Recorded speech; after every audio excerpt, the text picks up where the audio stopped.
Muito boa noite, muito obrigado pelo convite e permita-me um cumprimento especial à doutora Patrícia Pacheco e que lhe diga que, enquanto médico e enquanto cidadão, da admiração pelo trabalho que tem feito e pela ação que tem desenvolvido no contexto desta pandemia. A questão não é estar contra o novo confinamento. A questão é dizer que as medidas, e em particular as medidas de confinamento que têm sido adotadas em Portugal, não têm produzido os resultados adequados porque há um outro conjunto de erros enormes, já foram referidos anteriormente, que têm sido cometidos. Esta coisa de confinar à tarde e não confinar de manhã, e estar toda a gente nos supermercados em aglomerações, e nas filas de espera, e nos talhos, e nos cafés, e em todos esses setores, e nos parques públicos, e aumentando o risco de contrair a infecção, e depois recolherem ao domicílio, onde se dão o maior número de contágios, e aí ficarem, e agora ainda por cima dias sucessivos, é verdadeiramente um disparate. E quando analisamos os dados dos vários países do mundo, nomeadamente dos países europeus, nós verificamos que confinar mais, como há um bocadinho referiu, ou confinar menos, ou não confinar, não há diferença significativa entre os vários países. Isto é, dados como a incidência e a mortalidade, por exemplo, na segunda onda, em países que não confinam, estão muito abaixo dos mesmos dados em países que confinam.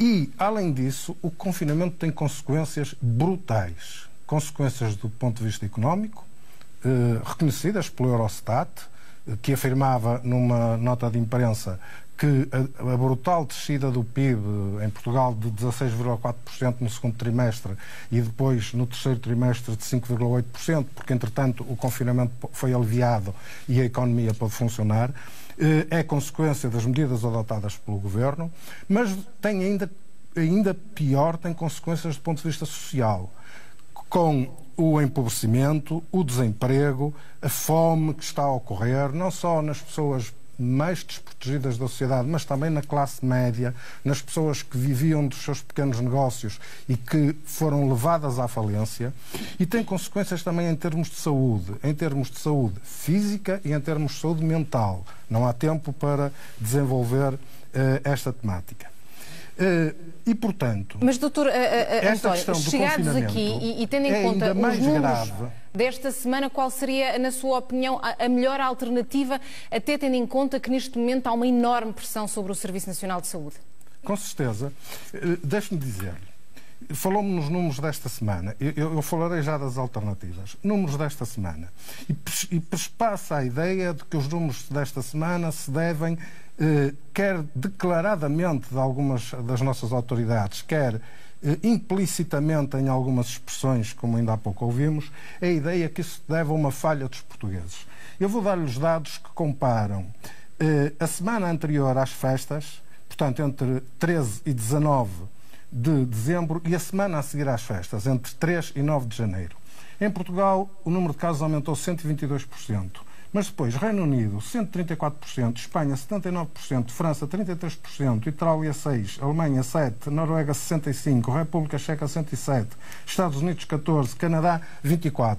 Na Suécia, desceu 38% e na Holanda, desceu 29%.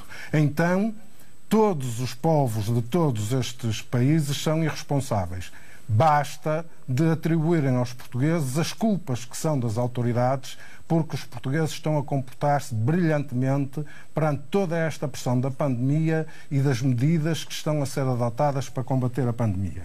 E em países que não têm estas raízes culturais e não fazem festividades, no Japão, no mesmo nos dois períodos, aumentou 105%, em Israel 196%, na Indonésia 32%, Emirados Árabes Unidos 94%, Malásia 66% e na Índia reduziu 5%.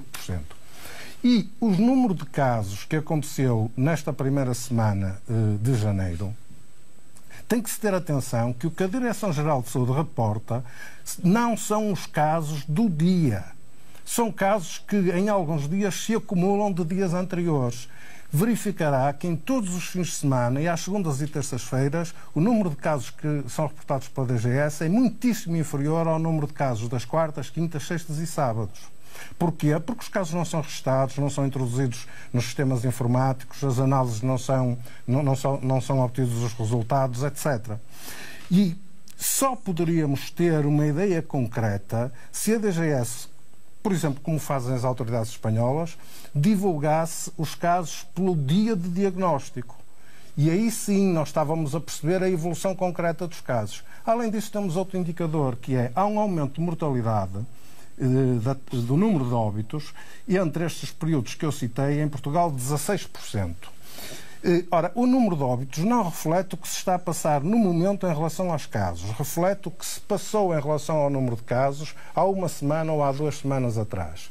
O que quer dizer que, muito provavelmente, já no período do Natal, já no período das festividades, os casos estavam a aumentar em Portugal. Agora, dizendo isto, não se pode negar de nenhum modo que, tendo havido aglomerações familiares, tanto no Natal como no Ano Novo, porque também houve aglomerações familiares no Ano Novo, isso não tem aumentado o número de contágios, a circulação do vírus.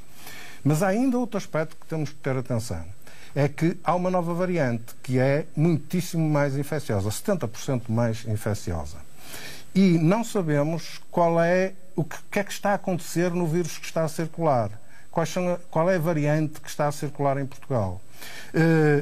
Sabemos que já existe, como vai existir em todos os países, mas não sabemos qual é o impacto que isso tem nos casos reais.